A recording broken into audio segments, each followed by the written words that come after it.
السلام عليكم ورحمة الله وبركاته. طبعا نحكي بعد مباراة قطر والأردن نهائي كأس آسيا. مبروك لقطر، فوزها 3-1. طبعا 3-1، 3 ضربات جزاء من الفار. إذا كانوا يفكروا إنه مش حنحكي عن الموضوع، لا راح نحكي. إحنا يعني مش أغبياء. واضح جدا إنه الحكم والفار تم شرائهم من الحكام من قبل القطريين. واضح جدا. خطة كالتالي: حكوا للمنتخب القطري: حبايبي انتوا بس اوصلوا منطقة الجزاء، ووين في اجر لاعب اردني حط اجرك عنده ووقع حالك، وما عليك احنا عنا الباقي. بس هذا مطلوب منكم، ودافعوا كويس، حاولوا ما يجيش فيكم جوال. هاي الخطة.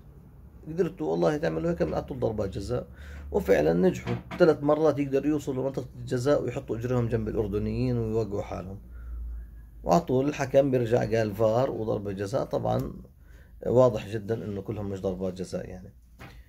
الاولى ممكن كان فيها شك، لانه واضح انه اكرم عفيف اخذ يمين وهداك حط اجره لمسه على طول ضربة جزاء نهائي. طبعا الحكي لا يجوز. الاردن طبعا هو افضل فريق في البطولة، كان هو المستحق لبطولة اسيا. فريق قطر لا يستحق البطولة صراحة. واحنا عموما يعطيهم العافية على التنظيم وعلى كأس العالم. يعني ان احنا نلتمسهم عذر انهم عمالهم يقدموا اشياء يعني للرياضة في كأس العالم، في التنظيم، في الملاعب. بيقدموا دعم للشعب الفلسطيني. هاي احنا عشان هيك احنا غارشين شوي عنهم. وعلى كل حال الأردن طبعا خسروا ظلم واضح.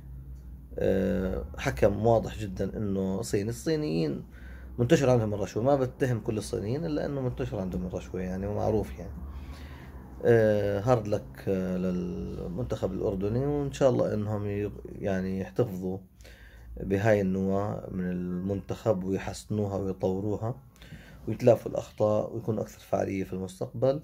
وألف مبروك لمنتخبنا الأردني. هذا المنتخب وهذا الأداء واللعب والنتيجة.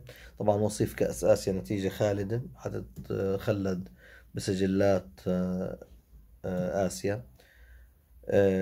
وهارد لك، والسلام عليكم ورحمة الله وبركاته.